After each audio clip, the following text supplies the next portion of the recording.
c'est que la Bible n'a jamais été écrite pour que nous puissions aller au ciel. Je suis désolé de choquer ta foi, je suis désolé de choquer ta chrétienté depuis qu'on t'a appris depuis très jeune. La Bible n'a jamais été écrite pour que nous puissions aller au ciel. La Bible a été écrite pour que les hommes puissent vivre heureux sur la terre. Amen. La Bible a été écrite avec des promesses pour que tu puisses vivre heureux sur la terre.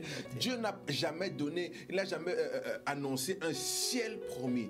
Dieu a toujours annoncé une terre promise. Donc ce n'est pas un ciel promis, c'est une terre promise. Ça veut dire que tu n'as pas besoin d'attendre d'aller au ciel pour être heureux. Tu dois être heureux sur la terre. Il y a une terre ici où où coule le lait et le miel. Donc c'est une terre ici sur la terre où tu dois être heureux. Alors arrêtons donc cette doctrine de la souffrance où quand tu souffres, tu vas être heureux au ciel. Tu dois avoir une interruption divine dans ta vie. Une interruption où Dieu vient.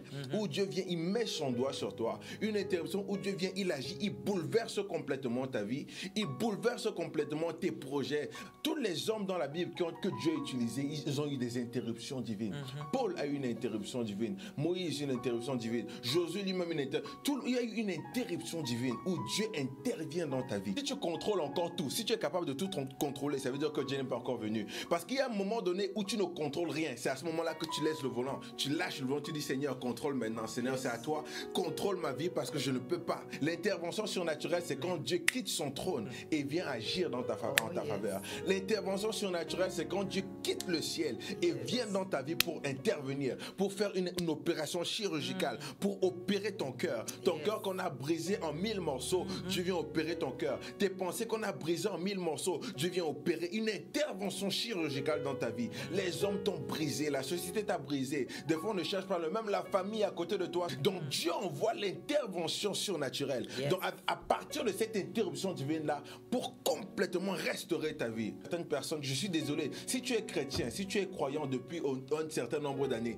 et que tu as toujours le même problème et que Dieu n'a jamais répondu à ton problème, je suis désolé, il y a quelque chose qui ne fonctionne pas. Ça fait plusieurs années, tu vas à l'église, tu vas à l'église toutes les semaines et que ça perdure. Il y a un problème, tu as besoin d'une intervention surnaturelle. Amen, amen. Et tu vas à l'église, tu as le même problème, tu vas, ça fait 10 ans, ça fait 20 ans, tu as le même problème. Comment peux-tu bien aimer aller à l'église pendant 20 ans et Dieu n'opère pas un miracle dans ta vie? C'est complètement aberrant. Amen. On aurait dit que Dieu ne fonctionnait pas aujourd'hui. Comment tu peux aller à l'église pendant 10 ans et tu as le même problème? On dirait que tu n'évolues pas. Il y a un sérieux problème. Alors là, je ne suis pas d'accord. Je ne suis pas d'accord avec ça. Je termine avec ceci. Pendant que leurs détracteurs disaient chantez-nous les chants de Sion, la Bible déclare maintenant c'est à la montagne de Sion qui aura la délivrance. Ça veut dire que Dieu vient te promettre que c'est exactement dans ton problème là que tu as depuis longtemps que Dieu t'apporte la délivrance maintenant. Donc je viens en tant que prophète de l'Éternel à cette télévision déclarer sur ta vie que c'est maintenant que la main de l'Éternel est sur toi. Amen. Dieu a choisi de te délivrer dès maintenant. Amen.